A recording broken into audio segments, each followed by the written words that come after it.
Hi, my name is Jim Watts, and I'd like to welcome you to What's Up Kansas City, and our very special guest today is Mr.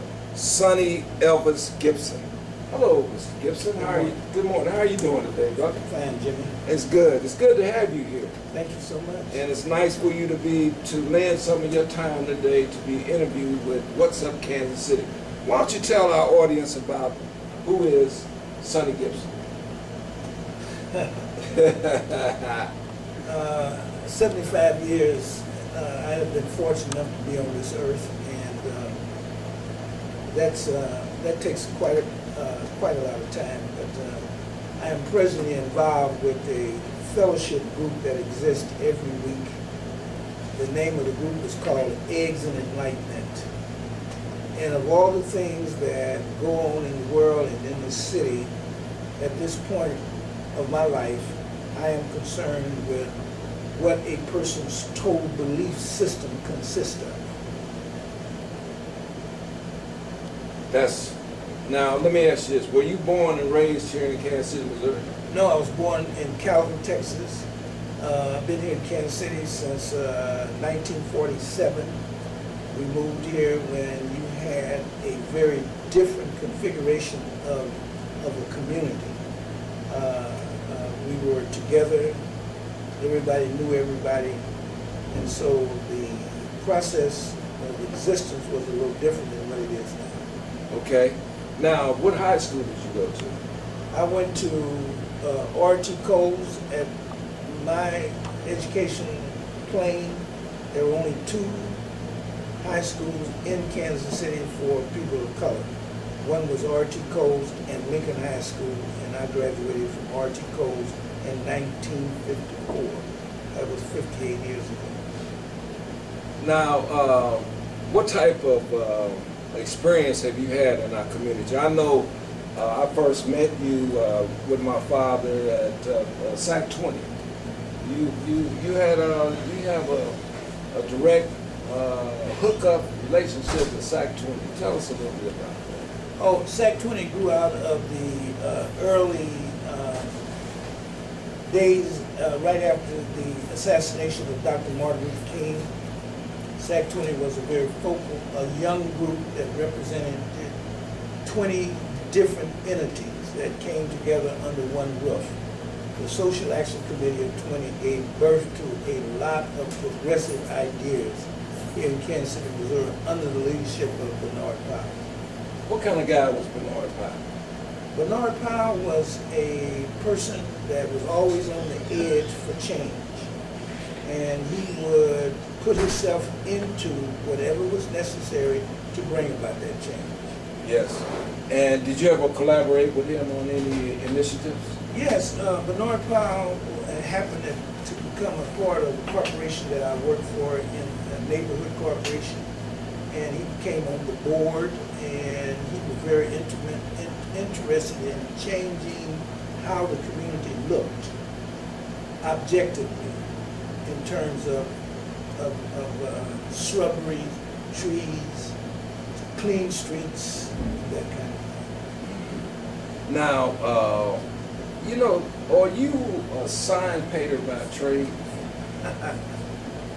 I mean, it's very interesting. No, I learned to become a sign painter in 1949 because I had a teacher that could bring the best out of you, Howard D. Massey. And as a result of that, for the last 58 years, I have been doing signs all around this city. So your footprint is just about everywhere in Kansas City. In the immediate community, yeah, I've done a lot of signs. Well, listen, tell us a little bit more in detail about AIDS and Enlightenment. What kind of issues and what kind of persons participate in AIDS and Enlightenment? Because I think you're downplaying. You have been known to be a very suave and cool and debonair character in our community, somewhat of a, not somewhat, but very much of an icon, like a fixture. So it's more to this blasé thing you're telling me about AIDS and Enlightenment. I've gone to it, I've participated in it, I've seen some of the colorful characters there. of all nationalities there. Tell us a little bit more about that. Well, Eggs and Enlightenment is a fellowship. Okay, It's a fellowship meeting where people come to understand the sum total of their belief system. And when your belief system is not correct and a person doesn't change that belief system, it's very detrimental to their existence. So we've had people who come and on the agenda anywhere from the mayor to the congressman, all across the city, different people. Now we have here a number of our Caucasian brothers who come to Eggs and Enlightenment to share what their views are. And so it is not an activist group where people leave there and go out and try to accomplish some things. Eggs and Enlightenment is about a person or persons who tend to be on the wrong track in their thinking. And when they come with an idea and they don't have support to support that idea, then the group gives them a real rough time. Almost like being at the Apollo. Apollo Theater in New York, yeah. Yeah. You've been there before. Oh, yeah.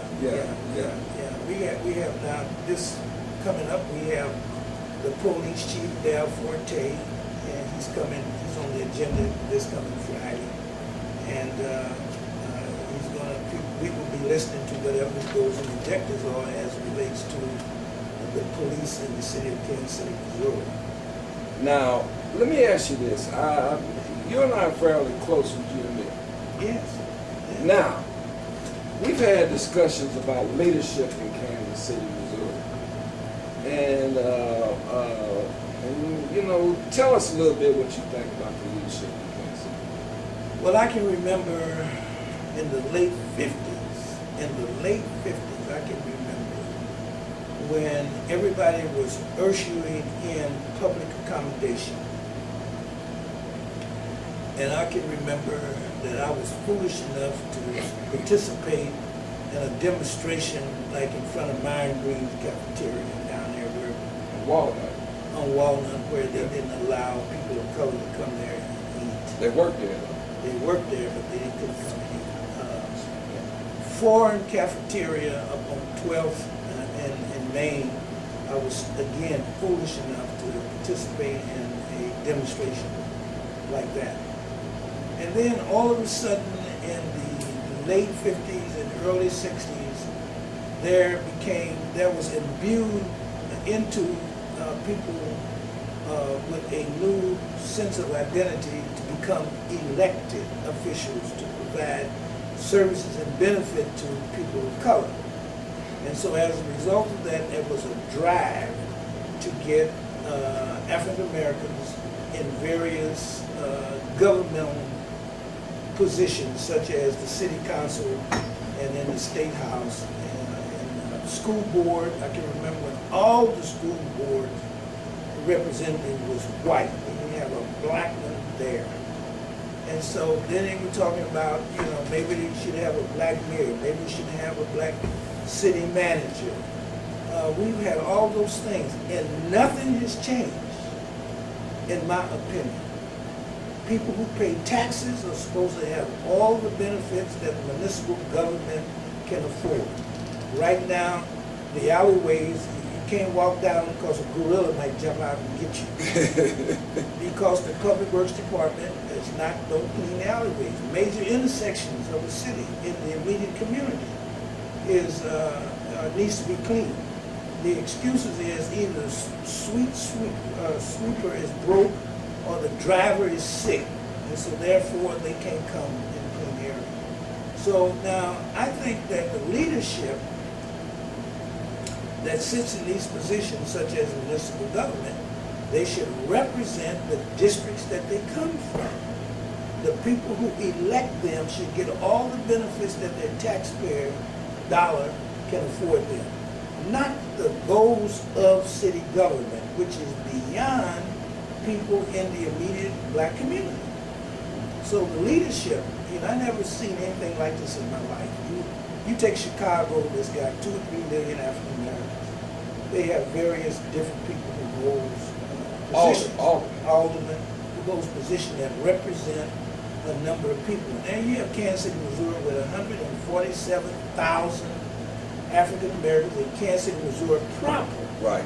Now you have 3 elected officials in the city government. You have a black senator. You have, I think, 4 state representatives. You have a black superintendent of schools. You have a black police chief. You have a black mayor.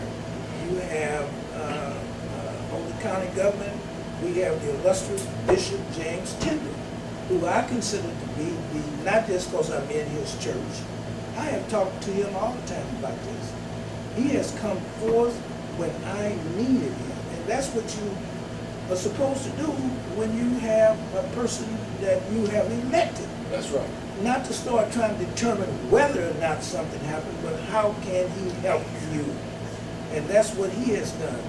But most of these here chumps that's on the city various positions, who occupy offices in the state government, should be able to enact change for the people who elect them, their constituents. Not indifferent to the needs, but try to help them bring about change. And this ain't happening. So the leadership in mind, so far as I'm concerned,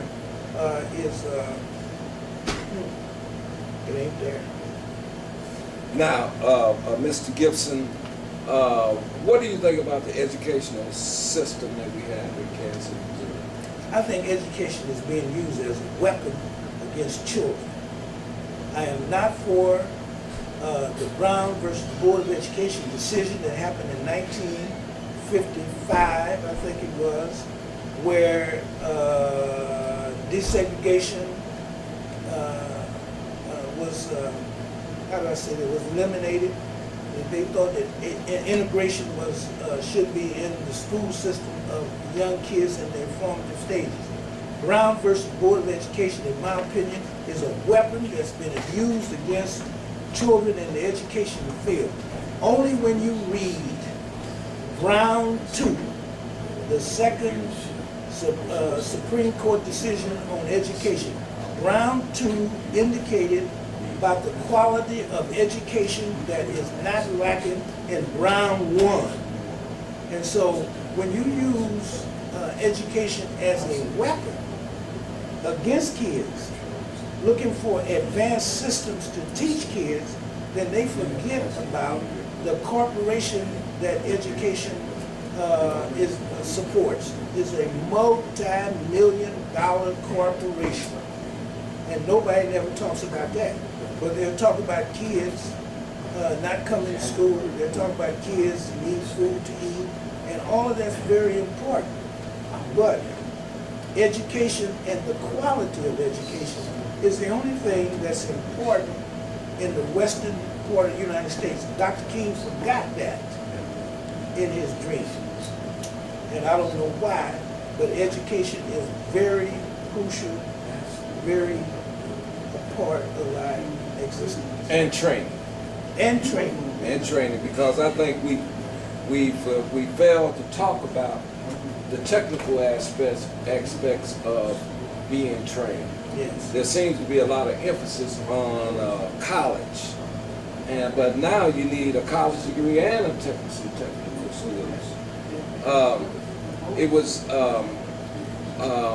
I know this for a fact, that you are a lover of jazz.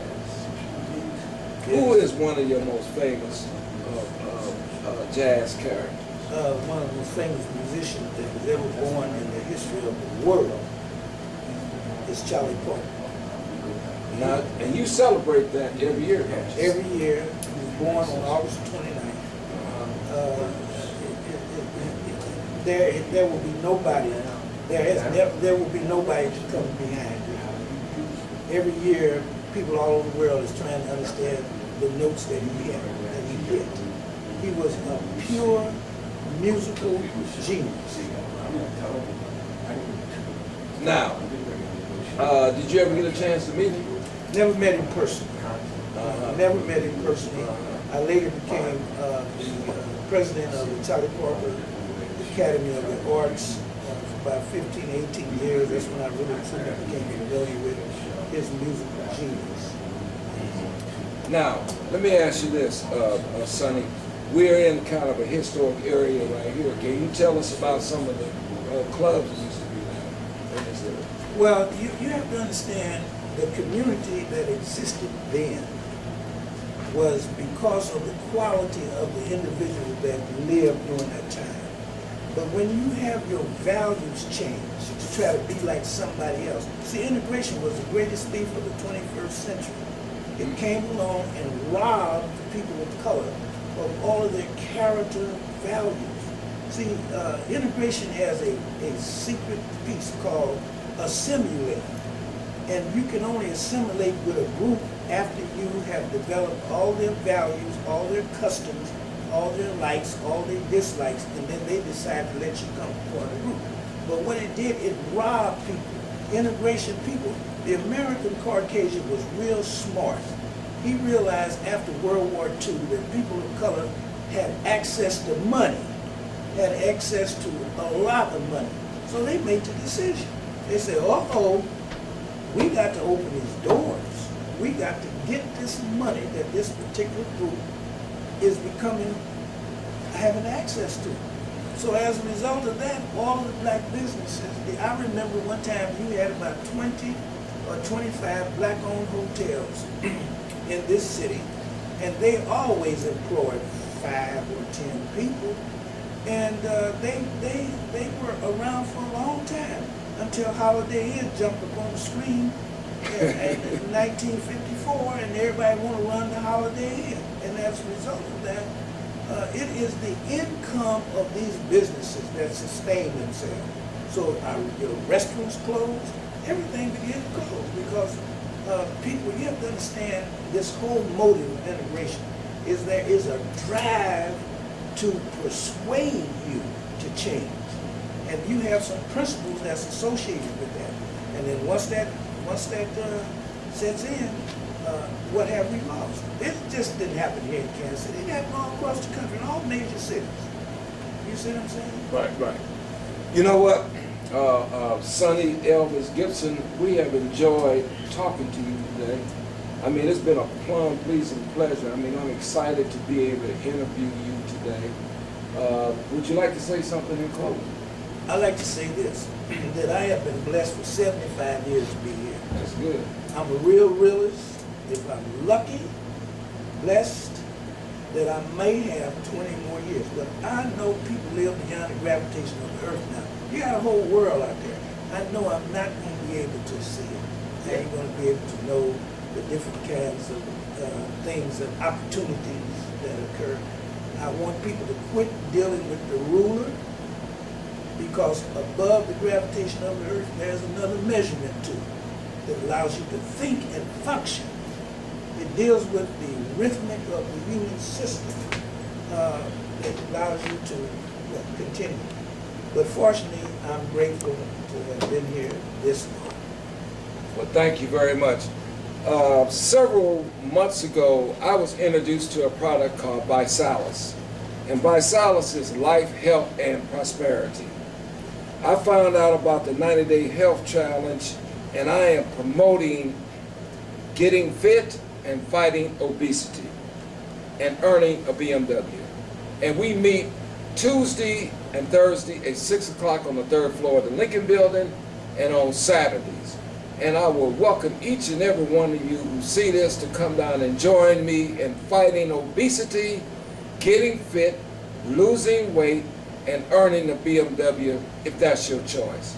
But Kansas City, always remember, to look sharp is to be sharp, and thank you very much.